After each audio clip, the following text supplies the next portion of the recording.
our speaker today is Dr. Sarah Moses. She is an assistant professor of religion in the Department of Philosophy and Religion here at the university. She holds a master's degree from Harvard University and a PhD from Boston College. She teaches courses in comparative world religions, religious ethics, and medical ethics. She is also the author of Ethics of the Elderly, The Challenge of Long-Term Care. Please help me in welcoming Dr. Sarah Moses. Good morning. All right, well, you've done the intro part that I was going to do. I see some of my Religion 101 students out in the audience, so I might call on you to answer some of the questions. No, I'm delighted to be here with you. I think some of you have probably taken classes in our department before, and so I'm happy to have this chance to speak with you on this theme of what it is that today's IMC and journalism professionals need to know. Notice on this slide, I thought it might be of interest to you to think about how we have from the Bible Belt, and thinking about our corner of the Bible Belt, we have a mosque and a pretty vibrant Muslim community here in Oxford. Of course, we have every flavor of Christianity you can imagine. And when we think about Baghdad, we might think only in terms of mosques. I have a picture of a mosque up here, but also there's a very thriving Christian community in Baghdad, one of the most ancient Christian communities actually in the world. And so I have a picture of the Anglican Church of Baghdad there as well. And these four pictures sort of capture two of the themes that I think are overriding themes of my presentation today, which is, first of all, appreciating the reality of religious diversity in local places, and that's true today even of the Bible Belt. I think a lot of times there's a stereotype of the Bible Belt as only Christian, and that's just not true anymore, and we'll talk about that in a minute, but also thinking of diversity in other parts of the world that may be stereotyped as only one kind of religion. And kind of related to that, another theme I think that is kind of tying all of my comments today together is that we need to be suspicious of the standard stereotypes about religion in different parts of the world. If it's a stereotype, there's going to be aspects of it that aren't true, and so I think the first thing we need to be able to do is to critically investigate those stereotypes and uncover a richer, more full reality, okay? So I want to begin this morning by just giving us a brief demographic and geographic orientation to the world's major religions. So I pulled some information from the Pew Research Center, which has a really wonderful website with lots of information about religion globally and also religion in the United States.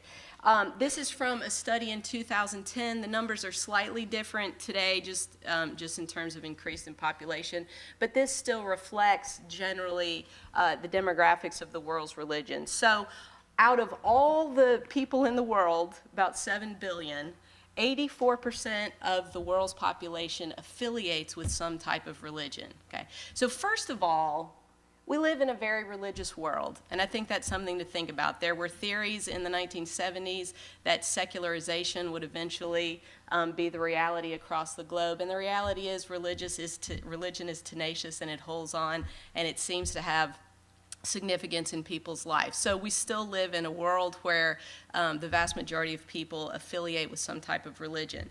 Then if you break that down by the world's major religions, you can see that Christianity is still the world's largest religion, with Islam the second largest religion in the world. Then you have Hinduism coming in as the third largest religion, Buddhist at 500 million, and the worldwide Jewish population is only 14 million. So obviously in terms of Western culture, Judaism is hugely important, but if you just think numerically, Judaism is actually very small compared to some of these other global religions. Then you have about 400 million people in the world that associate with what is called folk or traditional religion.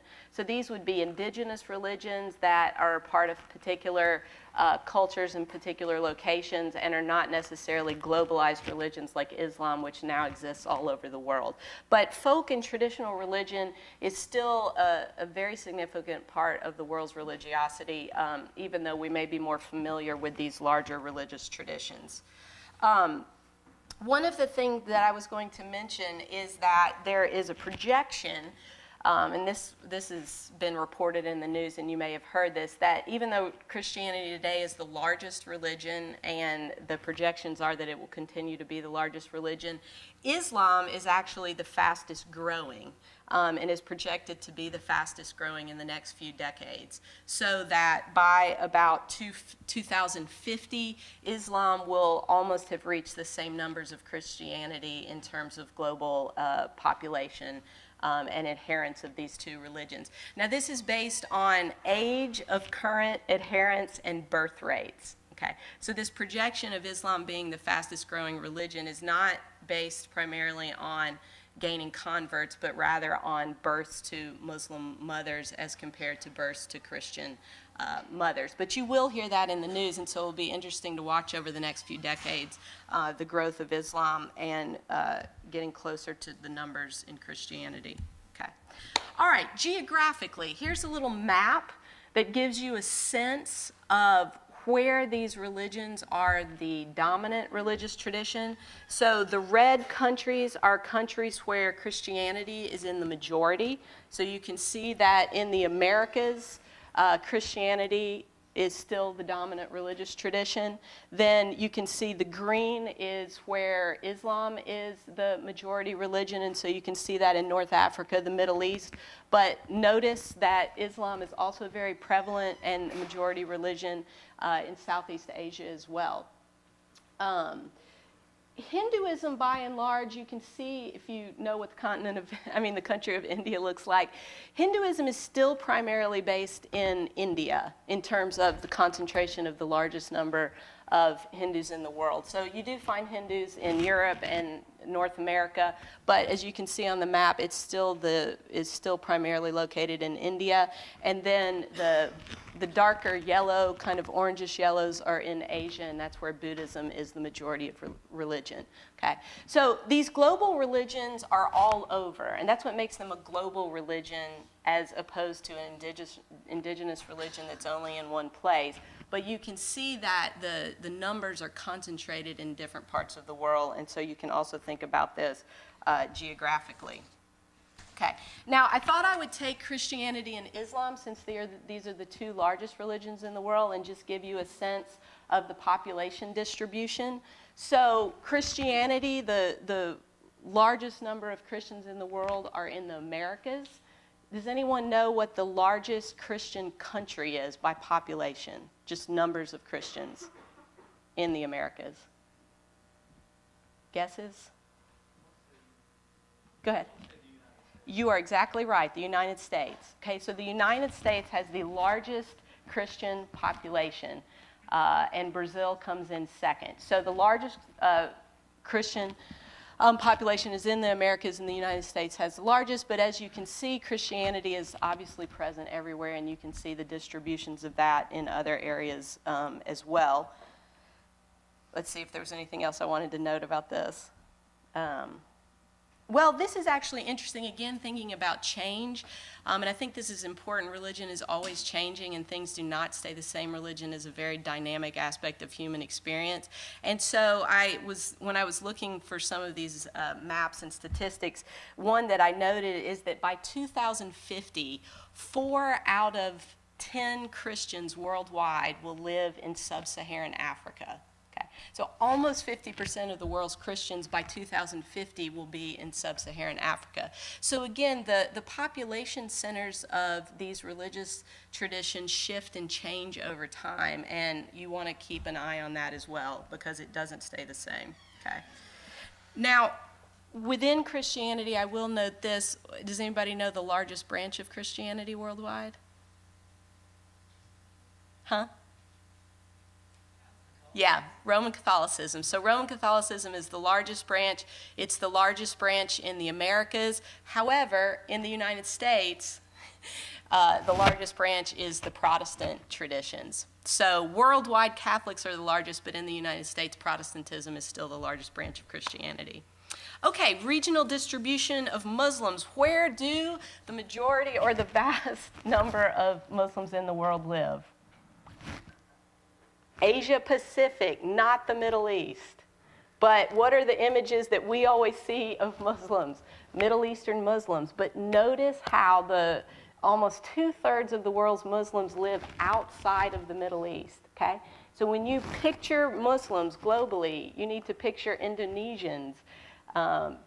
You need to picture Chinese. So thinking about, again, the way the area of origin of religions, which for Islam is Arabia, doesn't necessarily stay the population center as you go forward in time. So this is very significant. And does anyone know the largest Muslim country in the world population-wise?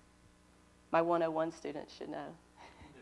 Indonesia, that's correct. So Indonesia has the largest Muslim population in the world. Indonesia, of course, is an island country over in the Asia Pacific. By 2050, guess where the largest Muslim population will be? India.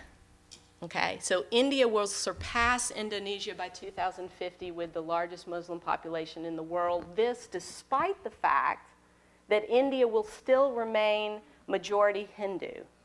Okay, but it will have the largest number of Muslims by the year 2050, and this is based sheerly on the population of India and the projected growth of the population in India. So again, I think one of the things is to watch for trends and to be aware that these demographics and this geography of the world's religions changes over time. Okay, now one last slide just about trying to map religions today is just thinking about religious diversity in the United States. One of the things to be aware of historically is that in the contemporary period, the event that had the largest impact on religious diversity in the United States was immigration reform under Lyndon Johnson in the mid-1960s. Under Lyndon Johnson, there was a reform of immigration policy. It opened up immigration possibilities for people from parts of the world that had tighter restrictions, and the religious diversity of the United States exploded as a result of that immigration reform. So much of the religious diversity that we have here in the United States comes from people coming from other parts of the world and coming and becoming U.S. citizens and living in this country. But that in the 20th century was really a watershed event and is really kind of the catalyst for the world you live in, for the America that you live in, being a much more diverse and complex religious landscape. Now, if you look at this and you can see the numbers, you can see that Christianity is still by far the largest religious tradition in the United States. In 2014, it accounted for 70% of religious adherents in the United States. And you can see the breakdown with Protestants being the largest, and then Catholics, and then other branches of Christianity. In terms of non-Christian faiths, Judaism is the next largest religion in the United States, accounting for about 2% of religious adherents in the United States. And Islam is third after Christianity, Judaism, and then Islam is the second largest of the non-Christian religions.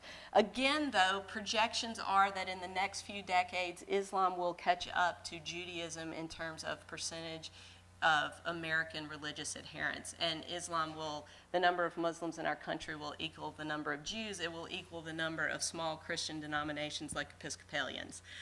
So Islam is a growing religion in our country, and we'll see these demographic shifts slightly in the next few decades, although the expectation is that Christianity will remain the dominant religion. One other thing I'll mention that's gotten a lot of press lately, and that I think is also characteristic of the world that you're living in, is that the number of unaffiliated people is growing in our country. Okay, so these are people who do not affiliate with any traditional religion, and that number is growing, and it's projected to continue to grow in the coming decades. So that changes the religious landscape as well, and it's of interest to religious studies scholars. Okay. Now, how about right in the area where we live? Again, one of the things that I try to do in my Religion 101 class is help students appreciate the significant amount of diversity that exists right here in Mississippi in the Mid-South, despite what people in the other part of the country may think about where we live. And so just here in Mississippi, again, we have a thriving mosque community in Oxford. In Batesville, Mississippi, there is a established Buddhist monastery known as Magnolia Grove Monastery. This is the religious order of Thich Nhat Hanh, who's a very well-known global Buddhist religious teacher. This is one of 3 monasteries in the United States of this order. There's one in California, one in New York, and one in Batesville, Mississippi, to serve the middle part of the country.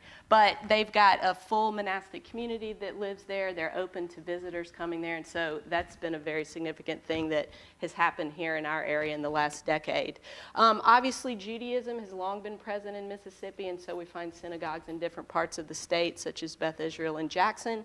And there is a Hindu temple in Brandon, Mississippi. Some of you may have driven by it if you're from that area. So again, I think one thing that's really important is to be aware of the religious diversity that exists in your own particular locality, and look for that. And sometimes it's not as obvious, but still, I think this religious diversity is here because of the reality of immigration and the growth of diversity generally in the United States. Okay, I'm going to pause. Do you have any comments or questions just about this very brief mapping of global religions?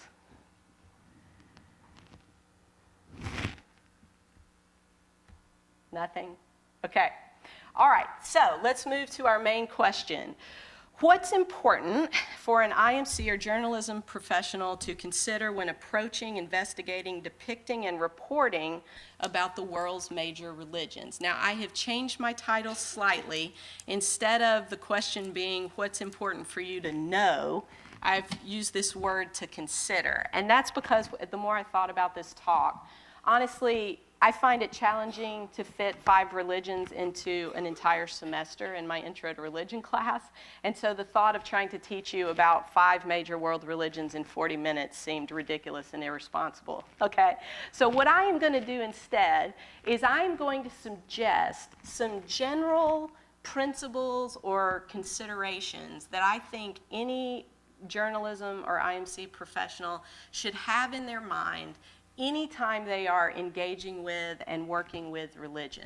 And this applies to any religion, okay? So rather than try to give you a bunch of info or content, I want to map these 7 basic ideas that I think are important, and I will give you concrete examples for each of these ideas from the world's religions. And then if you have particular questions that you'd like us to address today, we'll have time for that at the end, okay? All right, number 1. Draw on both objective outsider perspectives and subjective insider perspectives to gain the broadest, most accurate understanding of a particular religion. Okay, so what do I mean by objective outsider and subjective insider?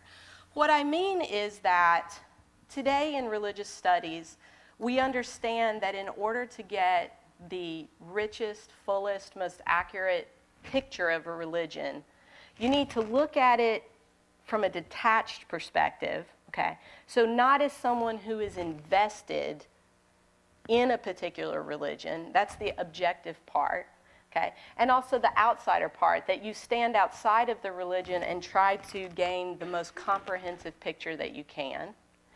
But at the same time, if you really want to be able to understand or explain a religion, you need to be able to grasp how insiders subjectively or personally experience it. Okay.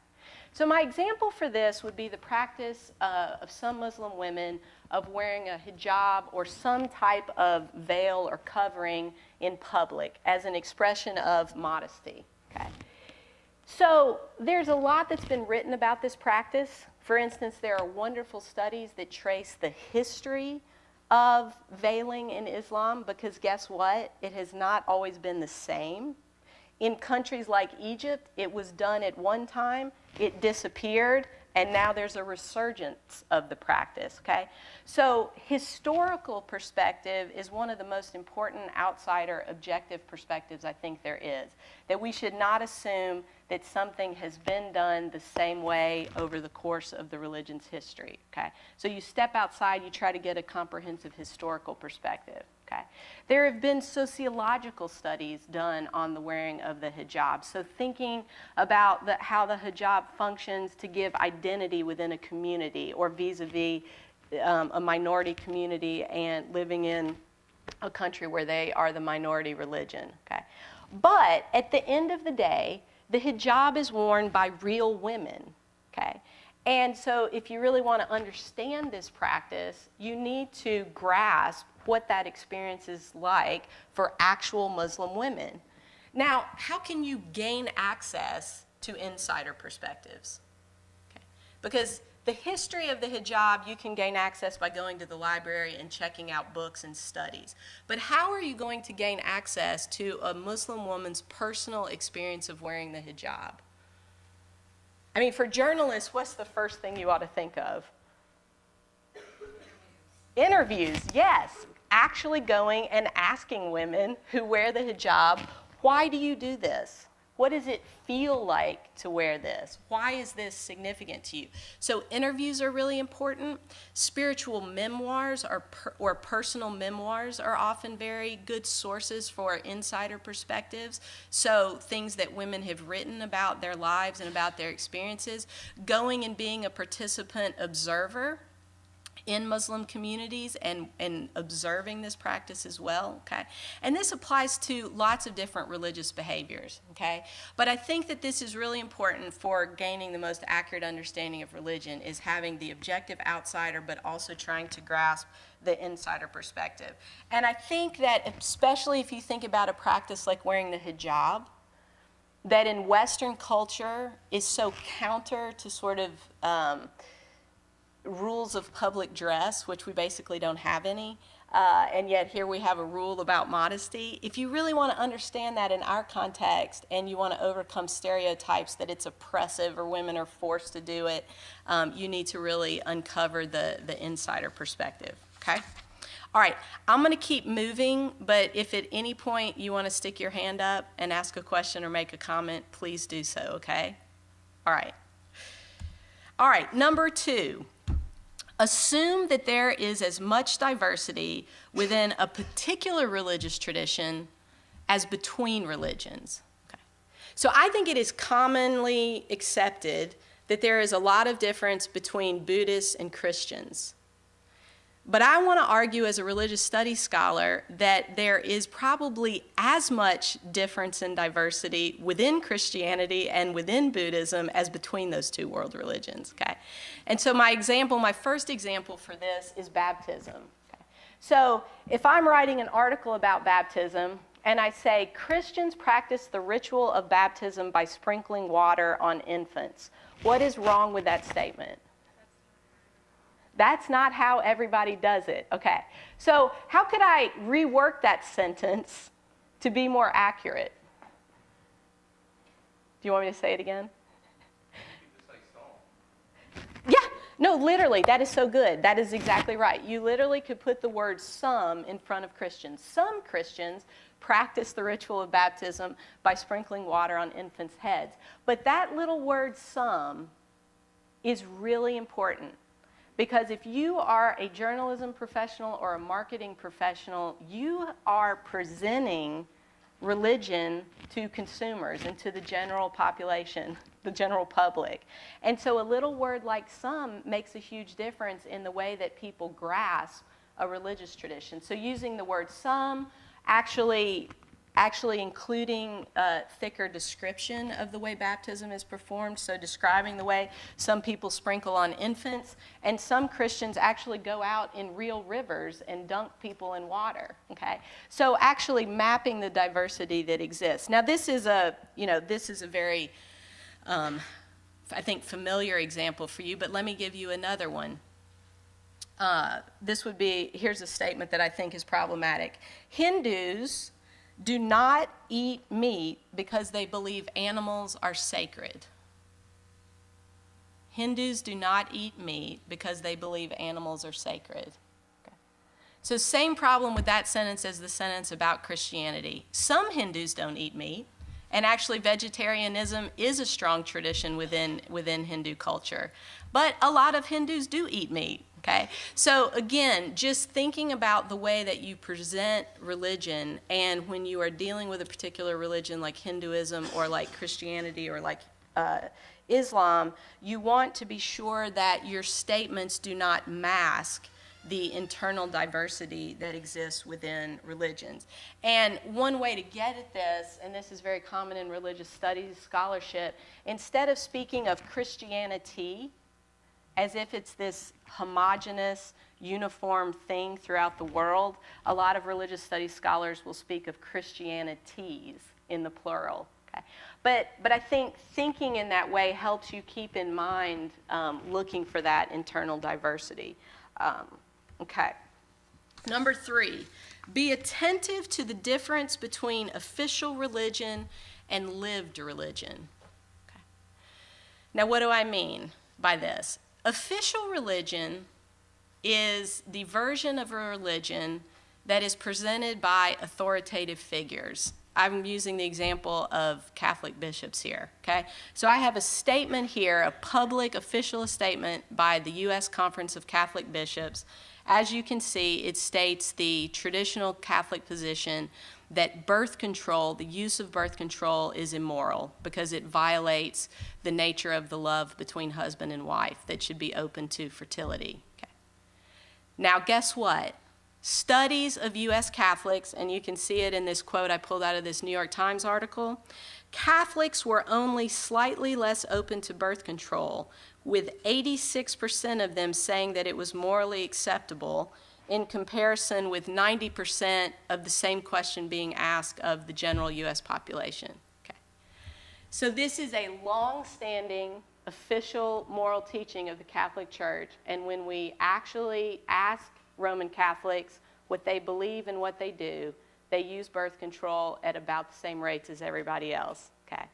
So this is what I mean by official religion versus lived religion, or in my 101 class I call it religion on the ground. And religion on the ground, as it actually exists in the lived experience of people, is always messier and more complex than the official version that you're going to get through texts, through the statements of official religious leaders, through official documents, okay? So when you're reporting on a religion or you are depicting a religion, you need to keep in mind whose Christianity or whose Islam you are presenting. And I mean, I would argue that you need to include both, but you need to be specific in the way that you report it or depict it, that if you're going to say Roman Catholicism says that birth control is wrong, you say the official position of the Catholic hierarchy is that birth control is wrong. Okay? But that you also keep in mind that on the lived level of experience, that there's a lot of diversity and a lot of difference of opinion. And that's just one example of this.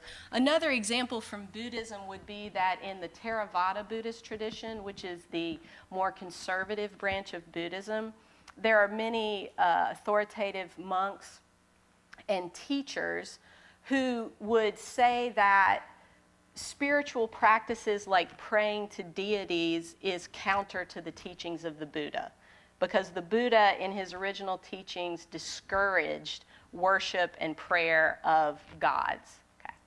But what we know is that in countries like Thailand, which is a Theravada Buddhist country, these are very popular spiritual practices among Buddhists. They still go to shrines, they still pray. There are deities from the pre-Buddhist cultures that people still consider important. So again, you've got a Theravada Buddhist monk saying that this is against the teachings of the Buddha, and then on the ground you have actual Buddhist lay people for whom these practices are very important, and they don't at all consider it inconsistent with following the example of the Buddha. Okay.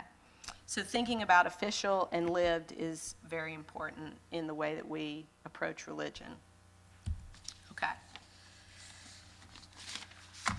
Remember that authority within religious communities is organized in a wide variety of ways. Okay, so now this kind of flows from what I was saying about official religion in the original, in number 3. I think especially for those of us in the Western Catholic or Christian world, we sometimes think of religion as all religions as organized by the Roman Catholic Church, with a clear, centralized, hierarchical structure where people say things at the top and they are implemented at the bottom for everyone, okay? Now, I want to put in parentheses that even Roman Catholicism is more complicated than that, and you should remember that. But officially, Roman Catholicism does have a very centralized, very clear system of hierarchical authority, beginning with the Pope, moving through bishops, priests, and to lay people, okay? Most of the world's religions are not organized that way, okay? So let me give you an example. In Hinduism, there is no centralized authority like the Pope or like the Vatican in Rome. In Hinduism, if you just think about India, communities, one way that communities are organized is by which gods and goddesses they affiliate with. So you have worshipers of Vishnu, you have worshipers of Shiva, and these communities are also geographically based. So if you grow up in Calcutta, it is very different from growing up in Bombay in terms of the form of Hinduism that you are exposed to. And those communities have their own priests, they have their own structures of authority locally, and you do not have a centralized Hindu authority that tells all Hindus what to do and what to believe, okay? And another example of this in Hinduism is the role of the guru. This is a very popular contemporary guru named Amma.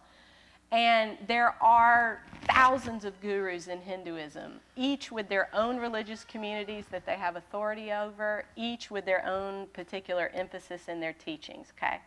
So if you are coming at Hinduism with the centralized hierarchical framework of a model like Roman Catholicism, you are going to grossly misrepresent Hinduism, and it's actually not going to make much sense to you, okay? So when you are thinking about the way religious communities are organized and the way authority is exercised, you have to really try to uncover how it exists for particular religions, because it differs wildly. I mean, a great example of this in Christianity is the Southern Baptist Convention. A lot of times, I see this in the news, a lot of times when the Southern Baptist Convention meets, the media will report official statements that come out of the Southern Baptist Convention gathering. Well, guess what? That doesn't have authority over local Southern Baptist churches, because the way Southern Baptists organize themselves, autonomy resides at the local level. So you have this national leadership, they can say whatever they want, but local churches can do what they want to do, okay?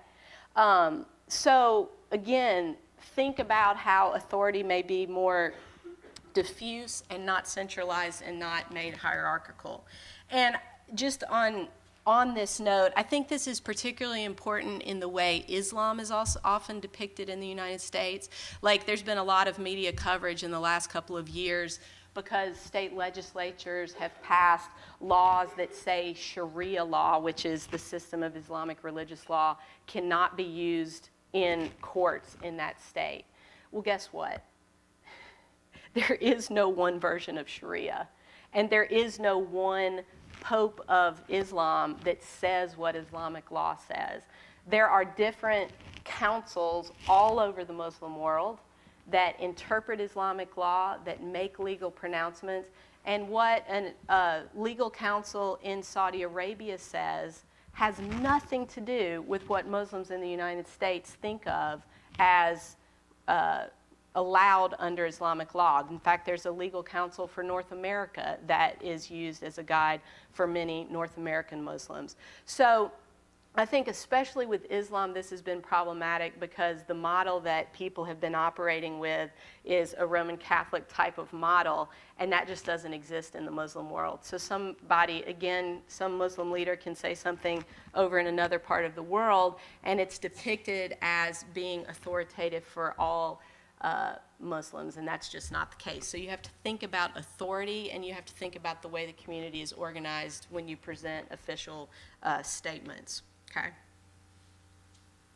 Should I stop? Questions, comments? Just want to make sure I'm leaving room. Okay. Number 5, recognize the ways that religious experience is a gendered experience. Okay. What do I mean by this? I mean that if you are going to do a story on, let's say you're going to do a story on Muslim religious experience in Oxford, and you decide that you're going to go to the mosque and you're going to use your observations and your conversations at the mosque as the main basis for writing your article. Well, guess what? How many of you have been to the Oxford Mosque? Oh, good. Okay. So when you go in the Oxford Mosque, are there more men or more women? More men, like a vast majority of men, right? Okay. The prayer space is even separated, and the prayer space for the men is much bigger because more men come, and the prayer space for women is much smaller. Okay. So mosque going is often referred to in scholarship about Islam as men's Islam. And that's because the Friday midday prayers are only required for men in the Islamic tradition. And this comes out of 6th century Arabia when, guess what? What did women have to do? They had to be at home with infants and children and taking care of the home. And so Muhammad did not make mosque going a requirement for women, only for men. This rule over time, and of course embedded in cultures where the public was more men's space and the private domestic sphere was more the women's space, has resulted in, you kind of see this around the Islamic world, that if you go to mosque for Friday prayers, you're going to see men. And if you present that as the major form of Islamic spirituality, you're leaving out 50% of Muslims. Okay? You are leaving out what a lot of scholars call women's Islam, which is practiced more informally, which is often practiced more in the context of the home. And so you have to think, as you are examining religion and you are even maybe visiting religious sites, you have to ask yourself, whose space is this? Because religious spaces are often very gendered, okay? And this exists in Christianity too. I mean, think about the way in which many Christian traditions have rules about whether women can have access to certain roles of authority. So if you think about Eastern Orthodox Christianity, only men can be priests. So if you go to an Orthodox Christian seminary in Greece, guess what? You're going to see mainly men because they're the ones that are allowed into that space and allowed into that process of ordination. So where are the women? And that's an important question. Where are the women? I mean, you could add children to this too, because actually religious spaces are often very age-based. And I think that's another category to think about when you go into public religious spaces is how's the religion experience for children. But especially for thinking about this gender difference, this is very important. Okay. A couple of other things on this note. One of the things that has produced this gender difference is, again, these roles about women's access to authority. And so one of the reasons why we see historically, and this is true of all the world's, those 5 major global religions that I mentioned, Hinduism, Buddhism, Christianity, Islam, and Judaism. Historically speaking, men were granted the authority to lead public worship, and men were granted the authority to write the sacred texts, okay, and to write the official versions of these religions. Okay, so that version of the religion is very much the men's version of the religion, and women have not been included in that until more recently.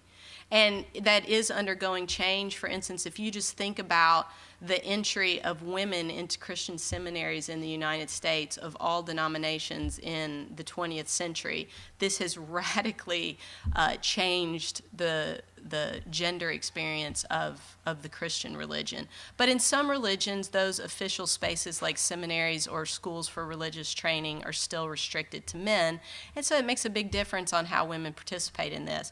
You also have to think, especially if you're reporting on religions in other parts of the world, you got to think about literacy rates, okay? Texts, okay, sacred texts are part of your religious experience, like the reading and studying and writing about them, if you can read. So if literacy levels differ between men and women in different parts of the world, that is going to impact who is writing text and who's reporting on text. Okay?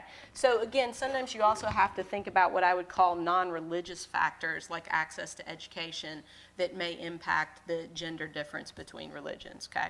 I should tell you what this picture is. This is a picture of a woman who is at the shrine of a Sufi saint. Okay, Sufism is the mystical branch of Islam.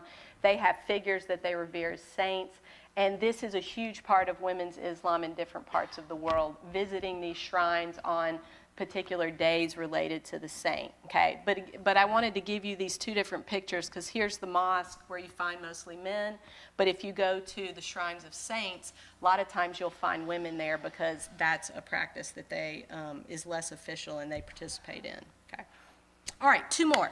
Woo, I'm running out of time. Okay, don't treat the sacred scriptures of the world's religions as generating their own fixed meanings. Scriptures are interpreted by human beings. And this is true of all religions. Okay? Now, insiders to religions may believe that their sacred text means only one thing. And that is a constant debate within religions. What does their sacred text mean? But as a professional coming at these religions from the outside, you have always got to remember that no text stands on its own. The members of that religion give it meaning. And there are always a wide diversity of interpretations of text. So let me give you an example. The Bhagavad Gita is one of the most important sacred texts in Hinduism. It is the story of an epic battle between two armies of their families, so they're related to one another. And there is a prince, Arjuna, that doesn't want to go to battle because he doesn't want to kill his own kinsman. And the god Krishna appears to him in this sacred text and tells Arjuna to fight, that that's his duty. Okay. Now, for some Hindu nationalists in India today, this sacred text justifies using force to defend the Hindu Indian nation. Okay. So they take the story of battle and the story, the comment, go to battle by Krishna as a very literal meaning. Guess what? The Bhagavad Gita was Gandhi's favorite Hindu sacred text. And what do you know about Gandhi? He was utterly nonviolent. Guess how he interpreted the Bhagavad Gita? As a spiritual battle. And Krishna instructing Arjuna to fight spiritually. So, same text, exact same story. Some Hindus see it as justification to use force. Gandhi saw it as calling for the performance of duty and nonviolence and struggling spiritually. Okay. So now, I've chosen a Hindu example, but I don't think it will surprise you that I think this is really important in relation to Islam. You can go to the Quran, you can pick out plenty of passages where Muhammad and his community go to battle and kill people. I mean, I'm not going to dispute that, and I think the discussion of Islam, people shouldn't dispute that. Just like if you go to texts in the Hebrew Bible, there are Israelite kings and military leaders slaughtering people right and left. But guess what? Those texts are interpreted by a contemporary community, and the text in and of itself does not yield one single meaning, i.e., go around killing people. Obviously, these communities have a much more complex understanding of what these sacred texts mean in different contexts. And so you've always got to be careful when you're quoting sacred texts that you acknowledge the variety of interpretations that exist. Okay? All right, number 7. Be critically self-aware of your own personal perspective and how that might influence your approach depiction of the world's religions. Okay? So, you know, most Americans are religious. I bet most people in this room are personally religious. So as a professional, I think it's really important for you to sit down, literally, and write a one-page essay in which you sketch your own personal religious framework, and then ask yourself, how might that influence the way that I look at other religions? Okay? it's going to influence what you look at or look for in other religions. So if ritual is really important to your form of, say, Christianity, you're going to go looking for ritual. But maybe for some religious communities, ritual is not as important. Or if you're Protestant, rituals may not be that important to you. You may think that they're, boring and repetitive and people don't really get any meaning out of them. But then when you engage communities where ritual is really significant, that's where you really have to try to uncover what it means for other people. So I just think, this is something I know that you probably go over in all your classes. Being aware of your personal framework, which we all have. Maybe you grew up in a religion that has made you hate religion, and you think all religion is brainwashing, intolerant, authoritarian. Well, you've got to check that as well. So I think it's really important to bracket your own personal belief system just long enough to fully appreciate the reality of whatever religion you're looking at, okay? So those would be my my top 7 sort of things to think about as a professional, and we've got about 5 minutes, so I would love to hear questions or comments. Yeah? What are the top 2 or 3 myths you keep hearing perpetrated about religion on TV that we're studying? Okay, well, the first, of course, is extremism associated with Islam. I'm going to go back, if I can go there.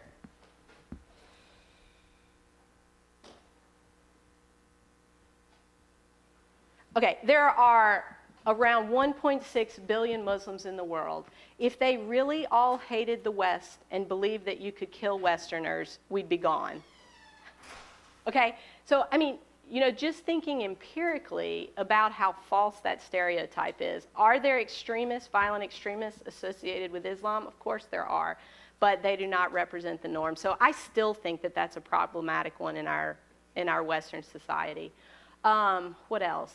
I don't know. Let me open it up. What other stereotypes? I'll think too, but does anybody else want to mention one? Yeah. I'm just going to say, as I'm an Episcopalian in Mississippi, and there's the stereotype that all kind of Christians in the South are, like you're saying, intolerant, very strictly, adhere to some sort of, they won't call it a catechism, but it kind of is, and I just think, but like I said, there's a stereotype of what a Christian in the South is. Yeah, well, I think that's fair, actually. I think I did my graduate work in Boston, and guess what people in Boston think about people in Mississippi? They think what you just think. They really do. They think Southerners are conservative, backwards, intolerant people who are Christians, and their Christianity makes them bad people. Okay, now I'm grossly stereotyping Northeasterners, but believe me, it exists. And you're right, it's more complex than that. Because guess what? Even members of conservative churches in the South are more complex than that stereotype. So I think that's something that in our society, especially around debates like around abortion or gay marriage, there's a tendency to assume, oh, you're that religion, so you must think that about that topic. And so I think that would be a really important stereotype to not fall prey to when you're covering something like religion in public life. Yeah. Oh, they're cutting me off. Okay, well, you can come take my class in the fall. But anyway, thank you.